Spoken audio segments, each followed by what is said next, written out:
میں چاہوں گا حضرت خالد بن ولید رضی اللہ تعالیٰ عنہ کے اسلام لانے سے پہلے کے جو کردار اور آپ کی شخصیت تھی اس پر کچھ کلام فرمائیں۔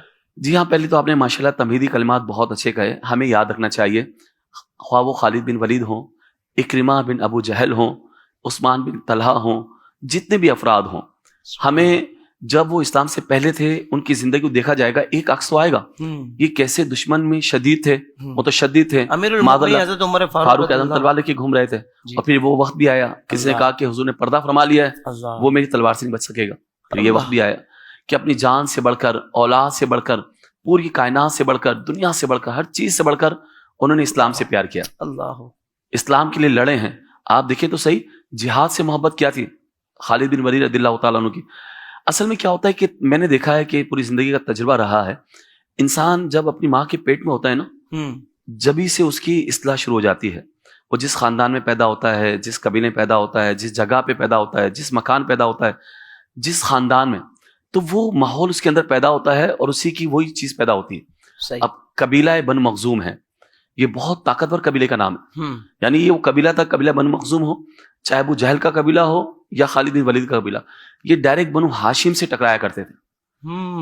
لڑنے میں بھی، جنگیں کرنے میں بھی، گھوڑے دوڑانے میں بھی، ہر چیز کے اندر یہ ساتھ ساتھ رہا کرتے. ظاہر سی بات ہے، حضرت مرہ بن کعب کی اولاد میں سے آ رہے ہیں، قریشی خاندان ہے، وہ خان جو میرے آقا کا نسب اوپر سے آ کے ان سے مل رہا ہے، تو یہ نیچے تک وہ گرمی پیدا ہو رہی ہے. جس قبیلے کی پہچان شجاعت، بہادری اور طاقت ہو، جی تو وہی چیز پیدا ہو گئی. اب جب ظہور اسلام کے وقت آپ کی عمر جو ہے وہ 27 سال ہے، اور کہتے ہیں، اور ولید بن مغیرہ آپ کے والد ہیں جو اسلام کے کتنے بڑے دشمن تھے آپ کو پتا ہے.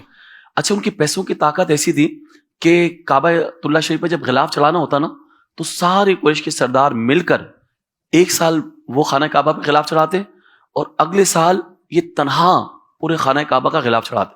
اللہ، اتنے مالدار تھے، اتنے مالدار تھے، اتنے مالدار تھے، کہا جاتا ہے مکے سے لے کر طائف تک اکثر حصہ جو زمینوں کا تھا وہ آپ کا تھا. اللہ اکبر.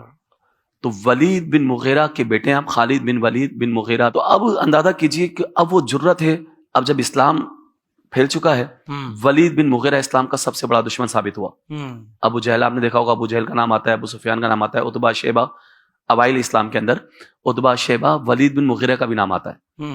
بہت سخت تھا، کیونکہ وہ کعبے کی، ظاہر سی بات ہے، وہ سمجھ لیں کہ کعبے کی حفاظت بھی کرتا تھا، کعبے پر غلاف کعبہ بھی چڑھاتا تھا، اور جو حجاج تھے نا، اس کی طرف سے یہ ہوتا تھا کہ مینا کے اندر کوئی بھی کھانا نہیں پکائے گا، کوئی بھی چولہا نہیں جلے گا، جتنے حجاج آئیں گے ولید بن مغیرہ یہ کھانا کھلائے گا. اب بتائیں، ظاہر سی بات ہے، اب ان کے ہوتے ہوئے کوئی ایک جگہ نبوت کا اعلان ہو جائے، کیسے برداشت ہو سکتا ہے؟ ابو جہل نے کہا کہ جب تم دیکھا بنو ہاشم، تم دیکھتے ہو کہ اب ہم تمہارے برابر آ گئے، ہر جگہ تمہارا مقابلہ کرتے ہیں، اب تم جنگ میں ہم سے جیت نہیں سکتے، تو تم نے نبوت کا اعلان کر دیا. تو یہ تھی اصل عصبیت، صحیح، اصل اسلام دشمنی جو پرواز کرتی ہے. تو چونکہ ولید بن مغیرہ بڑا دشمن ہوا، تو یہی چیز خالد بن ولید میں آ گئی، اور یہی ہوا. چاہے جنگ بدر ہو، احد ہو، خندق ہو، صلح حدیبیہ ہو، یہ جتنے بھی مارکے ہیں نا، سب سے آگے پیش نظر آتے ہیں خالد بن ولید. جنگ بدر کے اندر بھی پلٹ کر حملہ کرنے والے خالد بن ولید. اب جب بے مثال ان کو جب بہت زیادہ ناکامی ہوئی خالد بن ولید، وہ سوچنے پہ مجبور ہو گئے، افرادی قوت بھی زیادہ ہے، آلاتی سامان بھی زیادہ ہیں، تو کیا وجہ ہے، کیوں ہم نہیں جیت پا رہے ہیں؟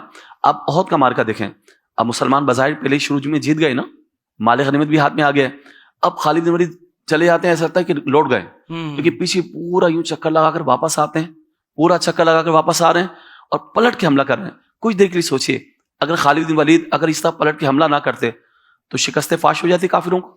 جی بدر میں ہو چکی ہے، اگر احد میں بھی اس طرح ہو جاتی تو خندق میں آنے کا کبھی وہ سوچتے بھی نہیں، کیونکہ بار بار ہو رہا ہے. تو اسی طرح تو یہ وہ جو میں سمجھتا ہوں کہ خاندانی وہ کچھ عناصر تھے، یہ وجہ تھی کہ جن کی وجہ سے وہ متشدد ہوئے اور معاذ اللہ اسلام اور پیغمبر اسلام کے دشمن ہوئے اور تلوار لے کے گھوما کرتے. خود کہتے ہیں کہ ایک مرتبہ میں نے دیکھا، غالباً احد اور خندق کی بات، احد کے اندر لکھا، کہتے ہیں کہ حضور اکرم صلی اللہ علیہ وسلم ظہر کی نماز پڑھا رہے تھے، جی میں نے تلوار نکالی. اب میں نے سوچا کہ اگر پیغمبر اسلام پہ حملہ ہو جائے، اگر اسی جو یہ خدا کی محبت کا چراغ ہیں، یہ اللہ کے نبی ہیں، اگر ان کو ہی شہید کر دیا جائے تو پھر مسلمان ختم ہو جائیں گے. تو کہا کہ میں نے تلوار سونت لی ہے اور پورا ارادہ کر لیا ہے، ظہر کی نماز پڑھا رہے ہیں، اب حملہ کر دوں گا. اور طاقت میں نے آپ کو بڑے جری تھے، نڈر تھے، بہادر تھے. بہت بازو میں طاقت تھی. آپ لمبے تھے, لمبا سا قد تھا, پھرتیلے تھے, چاقو چوبند تھے, پلٹ پلٹ کر حملہ کرنے والے تھے. کہا لیکن نہ جانے کیا ہوا, ایسا رو مجھ پہ قائم ہوا, میں حملہ نہیں کر سکا.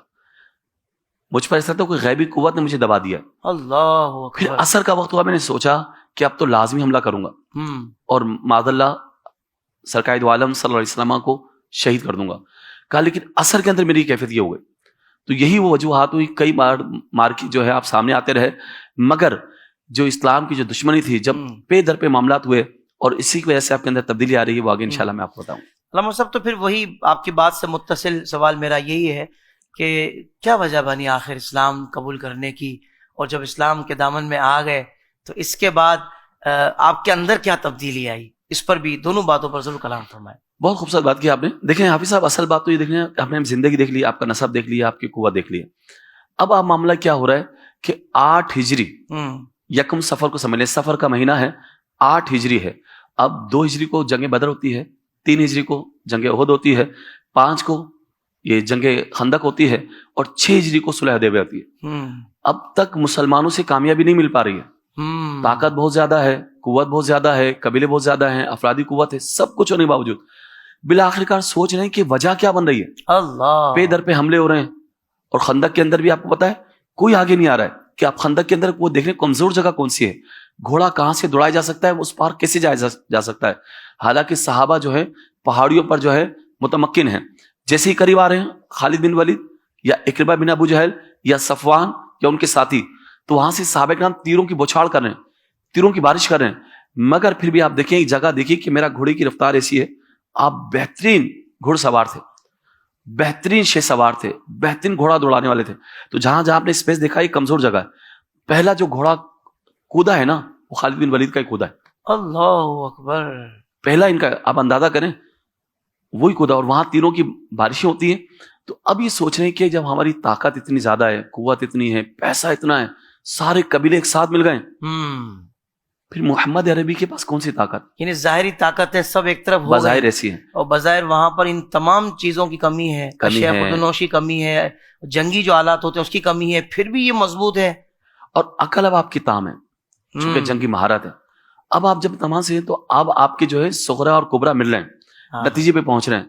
تو کہہ رہے ہیں کہ اب یہ طاقت انسانی بدن کی طاقت نہیں ہو سکتی, یہ جسمانی طاقت نہیں ہو سکتی, کوئی تائید ایزدی ہے جو رسول اللہ کے ساتھ ہے. اللہ, بس جب یہ ذہن بنا, اور آپ اندازہ کیجئے کہ جب صلح حدیبیہ ہو گئی ہے جی, اور جب سرکار دو عالم صلی اللہ علیہ وسلم کہہ رہے ہیں کہ خالد بن ولید کا تذکرہ کرتے تھے بار بار, حضور کی چاہت تھی کہ ولید بن مغیرہ یا ان کے بیٹے خالد بن ولید یہ اسلام لے کر آ جائیں, کیونکہ خالد بن ولید کے ایک بھائی ہیں جن کا نام ہے ولید, جی, ولید بن ولید, یہ ان کے بھائی ہیں. ان کے 2 بھائی اور بھی ایمان لے کر آئے ہیں, کیونکہ ولید بن مغیرہ جو ان کے والد تھے نا, یہ کثرت اولاد, کثرت اموال اور کثرت ازواج کی وجہ سے مشہور تھے پورے مکے کے اندر.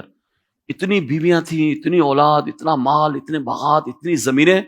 اب ظاہر سی بات ہے خالد بن ولید بیٹے ہیں, تو اب یہ سوچ رہے ہیں کہ میرے آقا نے فرمایا کہ کاش ولید بن مغیرہ یا خالد بن ولید ایمان لے کر آ جائے. اب ان کے بھائی ولید بن ولید وہ ایمان لے کر آ چکے ہیں.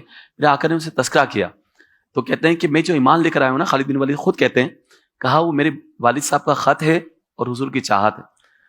اور آقا نے فرمایا تھا کہ خالد بن ولید جیسی عقل رکھنے والا اسلام کی روشنی سے دور نہیں رہ سکتا.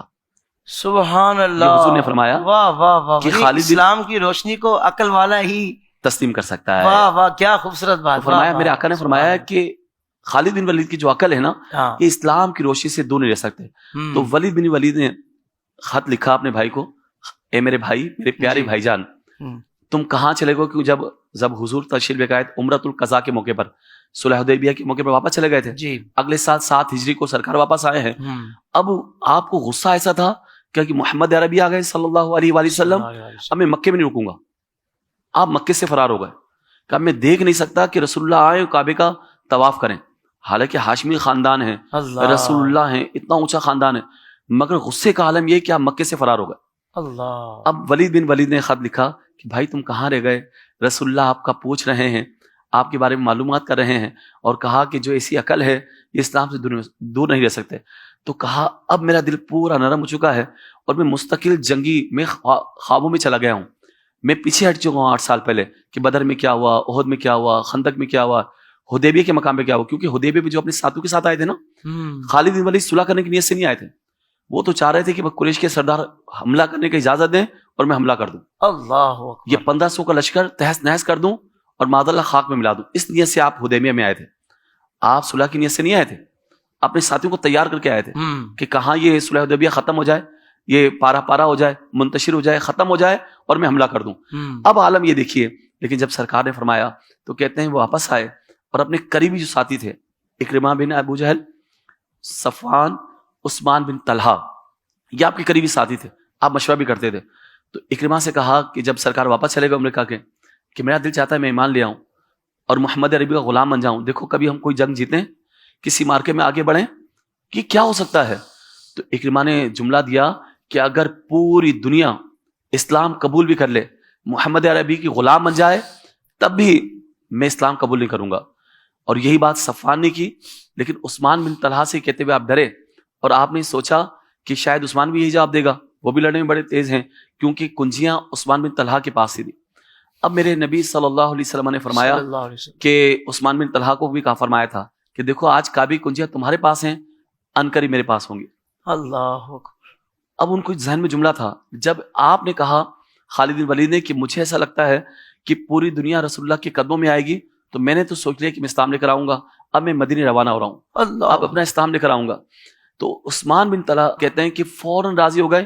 کہا کہ خدا کی قسم میں بھی سمجھتا ہوں کہ اسلام حق پر ہے, پیغمبر اسلام حق پر ہیں, یہ مستقل جو فتوحات ہیں ہم جیت نہیں پا رہے ہیں, تو مجھے لگتا ہے کہ رسول اللہ حق پر ہیں, تو میں بھی تمہارے ساتھ چلتا ہوں.